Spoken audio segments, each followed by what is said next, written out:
Your relationship with others is a direct reflection of your relationship with yourself. If you treat yourself poorly, then you unconsciously seek out and tolerate others who treat you poorly as well. If you treat yourself with dignity and respect, then you will only tolerate others who treat you with dignity and respect too.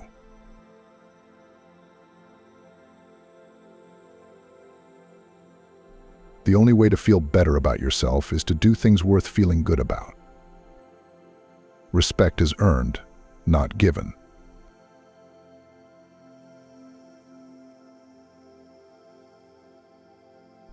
The only failure is not trying. The only rejection is not asking. The only mistake is not risking anything. Success and failure are fuzzy concepts that only exist in your mind before you do something, not after. After the fact, everything will be the mixture of both. The only real failure is doing nothing.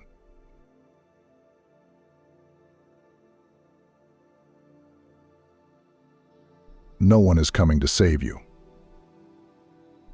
No single thing will solve all of your problems. No goal, no achievement, no relationship, no one will ever fix you. You will always feel middly inadequate and somewhat dissatisfied with your life. Nothing is wrong with you for feeling this way. On the contrary, it might be the most normal thing about you.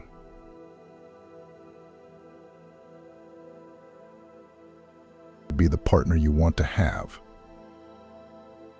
If you want a healthy and fit partner, then be healthy and fit yourself. If you want a loyal and trustworthy partner, then be loyal and trustworthy yourself. To put it another way, would you date you? If not, that is a problem.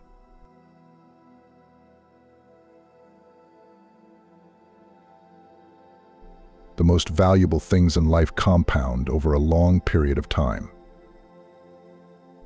I'm talking about health, wealth, knowledge, confidence, relationships. These things will frustrate you when you are young, because they are slow, but if you start building them from a young age, and you don't stop by the time you are 30s and 40s, you will have an incredible life.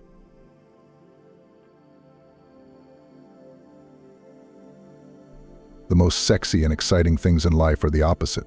They start out extremely fun, but then have intense, diminishing returns. When you are young, these things distract you and occupy a lot of your time and attention. It applies to social media, casual sex, drugs and alcohol, video games, gambling and vacations. The first time is incredible, the second time is almost as good, but then it's all downhill there.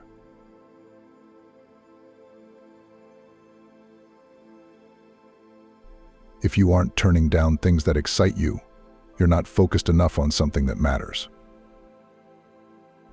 Our world is overflowing with stimulation and opportunity. If you aren't struggling to turn down options, then you haven't correctly prioritized what matters to you.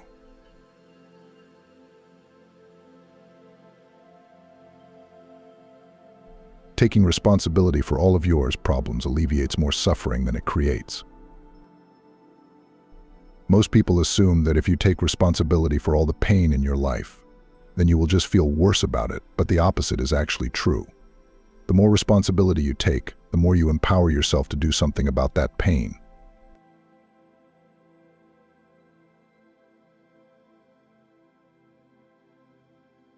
You give power to whom you blame.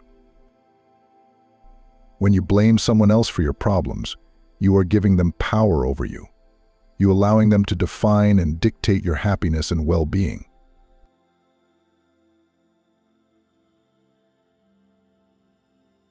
If you have to tell someone you're that, then you're not that.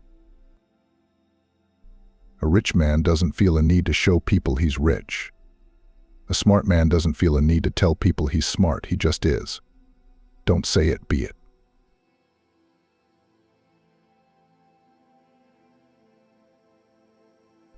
Motivation is not the cause of action, but the effect. If you want to feel motivated to do something, take the smallest action towards doing it, then let the momentum carry you forward.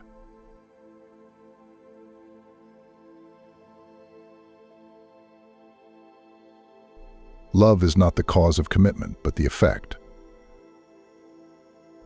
You don't wait until you have a perfect relationship to commit to a person. You commit to a person in order to create the perfect relationship.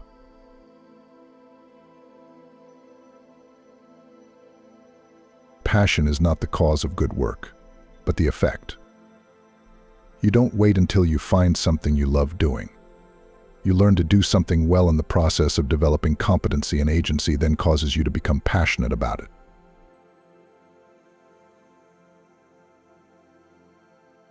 Happy life is not a life without stress. It's a life of meaningful stress. Stress often linked with harmful things like burnout, struggle, adversity, despair, physical and mental illness, and even death. We are always told that we should actively try to reduce our stress. But what if we thought of stress differently? What if we linked it to learning, growth, achievement, fulfillment, and meaning?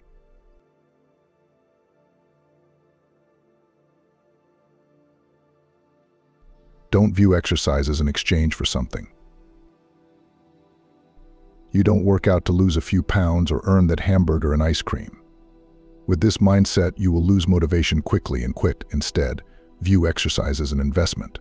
For every unit of energy you put in, you'll receive multiple units of energy back. The catch is that these units of energy you get back will be spread out over weeks, months, and years. This is why exercising hardcore occasionally is far inferior than exercising a little bit every day.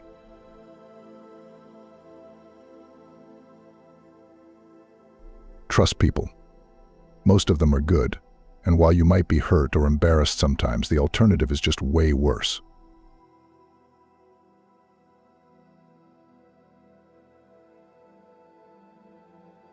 There is no such thing as life without problems.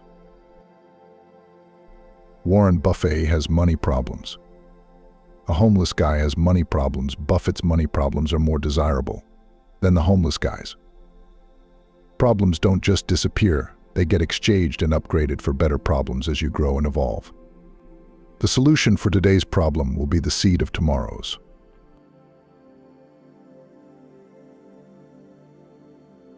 Growth is rarely accompanied by joy and celebration. On the contrary, growth is usually painful to some degree. That's because growth requires loss, a loss of your old values, your old behaviors, your old loves, your old identity. Change always has a component of grief to it, so be sure to let yourself grieve.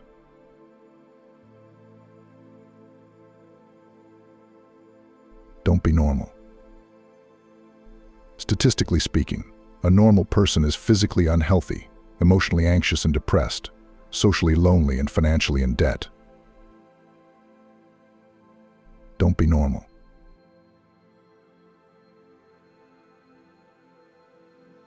If you can't say no, then your yeses mean nothing. We are defined by what we give up, what we sacrifice, and what we reject. If you sacrifice nothing and reject nothing, then you have no identity. You are merely a reflection of the preferences and demands of the people around you. In other words, if you don't decide who you are, other people will decide for you.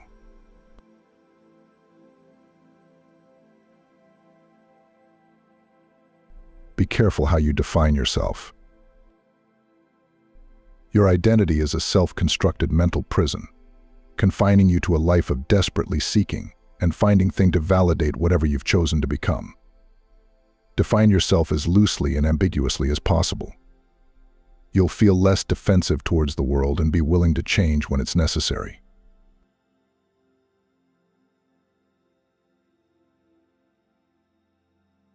Don't make assumptions about people. You have no idea what they've been through. Don't make assumptions about yourself either. The last person we're objective about is ourselves.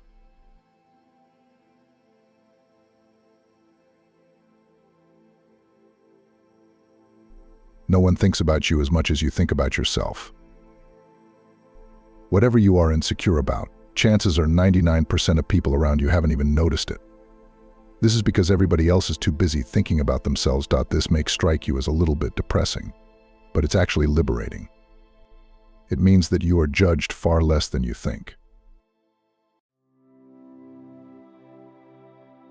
Confidence does not come from an expectation of success. It comes from a comfort with failure.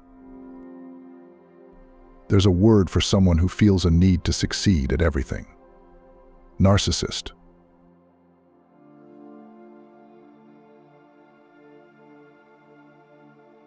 develop a willingness to be disliked. It will grant you the freedom to do what needs to be done, even if it's unpopular.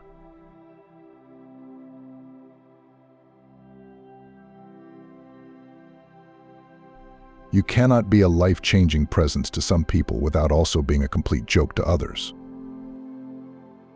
Part of the price of having impact is some hate, and usually that hate is proportional to the impact.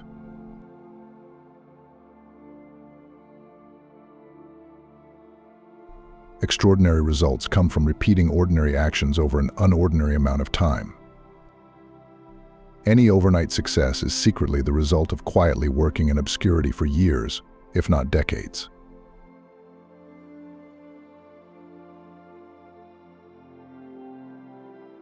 There is no such thing as a bad emotion, only a bad response to emotion.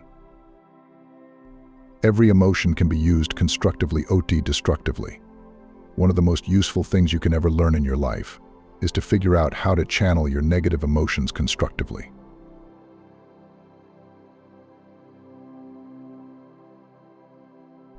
My whole life, I always promised myself I would never be that guy who went to bed at 9 p.m. on a Friday, who got up at 5 a.m. to hit the gym and get after it. But kids, the mornings are crucial.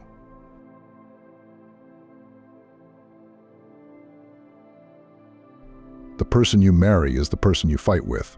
The house you buy is the house you repair. The dream job you take is the job you stress over. Everything comes with an inherent sacrifice to it. Whatever makes us feel good will inevitably also make us feel bad.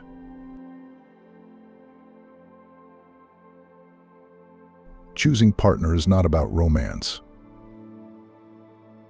You're also choosing a confidant, a counselor, career advisor, therapist, investor, teacher, travel companion, roommate, best friend, business partner. And no, I'm not saying you shouldn't make your partner be all these things. I'm saying whether you want to or not. Your partner is going to become all of these things.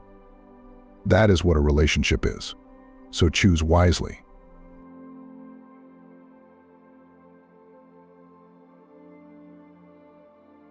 Don't overestimate romantic love. Love doesn't fix relationship problems.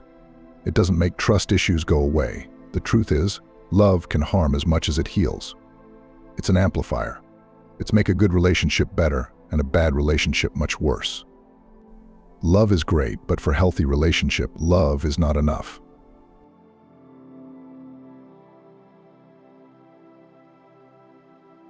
Trust is the currency of all relationships. Every good relationship is built off the back of years of trust. Every failed relationship fails because of broken trust.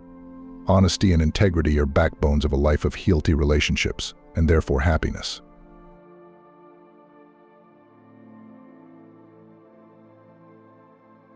If all of your relationships have the same problem, you're the problem.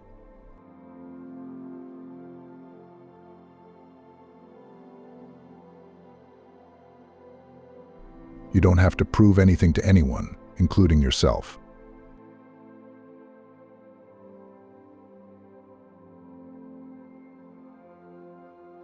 Life advises like clothing, try it on. And if it doesn't fit, discard it, try something else. And like clothing, bad advice will be useless within a few weeks, but good advice will last you a lifetime.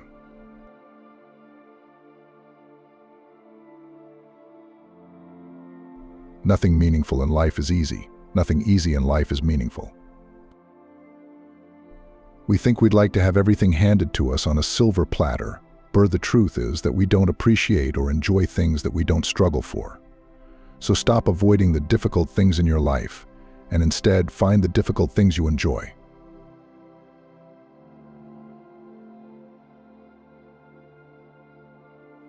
Never too late to change.